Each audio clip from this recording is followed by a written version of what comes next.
सत श्री अकाल। आप सभी को राधा स्वामी सिटी मैम में आप सभी का स्वागत है। महामारी के दौरान भी राधा स्वामी सत्संग व्यास के प्रमुख गुरु बाबा गुरिंदर सिंह ढिल्लों जी सवाल जवाब सत्र के माध्यम से संगत के मन में आ रहे अनेकों सवालों के जवाब लगातार देते आ रहे हैं। संगत जी मौके पर भले ही किसी एक ने सवाल पूछा हो, लेकिन बाबा जी के जवाब से ऐसे में लोगों की शंकाओं का समाधान होता है। आपके मन में भी कोई सवाल या शंका होगी तो यहाँ उसका जवाब मिल सकता है। ऐसे ही कुछ महत्वपूर्ण सवाल और शंका को लेकर इस वीडियो में बाबा जी ने क्या जवाब दिया आपको दिखाएंगे। आपको बता दें कि यहाँ दिखाए जा रहे वीडियो के अंश RSSB की YouTube चैनल से लिए गए हैं। अगर और ज्यादा या विस्तार से देखना चाहते हैं तो RSSB की ऑफिशियल वेबसाइट और YouTube चैनल के लिंक हमने आपको नीचे डिस्क्रिप्शन में भी दिए हैं। तो आइए देखते हैं सवाल जवाब के कुछ महत्वपूर्ण अंश। बाबा जी, मेरा सवाल है कि परमार्थ क्या है और हमें इसे किस नज़रिए से देखना चाहिए और इसकी तरफ किस नज़रिए से बढ़ना चाहिए। ये लफ्ज़ है ना बेटा, परमार्थ, परम का अर्थ। परम कौन है? सबसे पहले मालिक, ठीक है ना। मालिक किसको कहते हैं, कैसे रिश्ता जोड़ना है, कैसे उसको भाना है, तो यही परमार्थ है बेटा। ये कोई हमें लफ्ज़ों से नहीं समझा सकता। हम सोचते हैं कि किताबें पढ़ के या ग्रंथों पोथियों को पढ़ के सत्संग सुन के, वो तो बेटा हमें रास्ता बताते हैं, अर्थ नहीं बताते, रास्ता बताते हैं कि कैसे आपकी करनी होनी चाहिए। जब आप करनी करोगे, उन चीज़ों का आपको अंदर अनुभव होगा, तब विश्वास होगा बेटा। हाँ जी बाबा जी। रासम बाबा जी thank you for this opportunity. बाबा जी थैंक यू, आपने मुझे इतने अच्छे पेरेंट्स दिए हैं, इतने अच्छे फ्रेंड्स दिए हैं।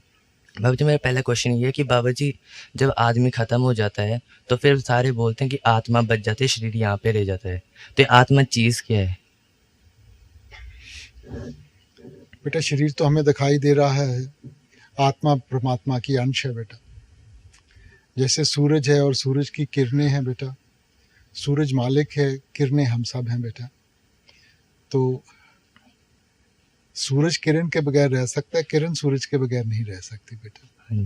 तो क्योंकि इस वक्त शरीर का कवरिंग है, इसलिए हम अपने आप को अलग समझते हैं। तो परमार्थ के रास्ते के ऊपर हमने वो एहसास करना है कि हमारा असल क्या है। तो जब असल तक पहुंचेंगे, आत्मा तक पहुंचेंगे, तब हमें पता चलेगा कि हम तो वैसे मालिक का हिस्सा है। हाँ जी बाबा जी, मेरा सेकंड सवाल ये है, क्या बोलते हैं इस दुनिया में आदमियों ने मजहब क्यों बनाए हुए हैं? क्या बनाए हुए हैं? मजहब बेटा मजहब मालिक ने नहीं, इंसान ने बनाए हैं। क्यों बनाए हुए हैं? नहीं बेटा, बनाए तो सही तरीके के लिए, सही लक्ष्य के लिए थे कि हमें मार्गदर्शन दें, ठीक है ना। और मार्गदर्शन एक ही है कि मालिक की प्राप्ति। कोई मजहब ऐसे नहीं है जिसका और कोई लक्ष्य हो बेटा। लक्ष्य तो सभी का एक जैसे है।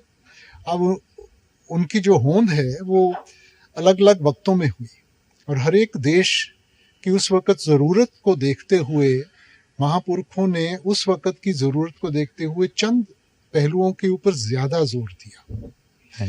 और वो पहलू वो थे जिनकी कमज़ोरी थी हमारी। अब जैसे कोई महापुरुष चीन में आया, अब चीन की जो सभ्यता है, उनकी जो सोच है, उनकी जो रहनी है, वो हमारे से अलग है, अमेरिका से अलग है, अफ्रीका से अलग है। तो उस वक़्त की कमज़ोरी को देखते हुए आपने उनको, जो उनकी कमज़ोरी थी, उसको काबू करने के लिए चंद चीज़ें बताई। मकसद क्या था कि कमज़ोरी पूरी हो जाएगी, हम एक अवस्था में आ जाएंगे जहां हम फिर मालिक की भक्ति करने के लायक बन सके। वैसे ही जो इंडिया में पैदा हुए, उन्होंने हमारी कमज़ोरी देखी और हमें चंद साधन दिए। लक्ष्य तो एक था, लक्ष्य अलग अलग नहीं था, मगर क्योंकि कमज़ोरियाँ अलग अलग थी तो उन्होंने अलग अलग चीज़ों के ऊपर ध्यान दिया। हम उसके आगे नहीं गए, उन्हीं चीज़ों को लेके बैठे रहे, ठीक है ना। अब उनका ताल्लुक तो कमज़ोरी के साथ था, और जब एक दूसरे की परख भी की तो ये सोचा कि भाई ये मज़हब अलग कहता है, तो ये मज़हब अलग कहता है, तो ये मज़हब अलग कहता है। थैंक यू बाबा जी, अपने दया पे मेरे पे, मेरे परिवार पे और मेरे माता पिता पे बनाए रखना। थैंक यू बाबा जी। अगर आपको ये सवाल जवाब पसंद आए हो तो प्लीज ज्यादा से ज्यादा वीडियो को लाइक एंड शेयर करें। और हाँ, अगर अभी तक आपने हमारे चैनल को सब्सक्राइब नहीं किया तो राधा स्वामी सत्संग व्यास से जुड़ी हर अपडेट पाने के लिए सबसे पहले हमारे चैनल को अभी सब्सक्राइब कीजिए।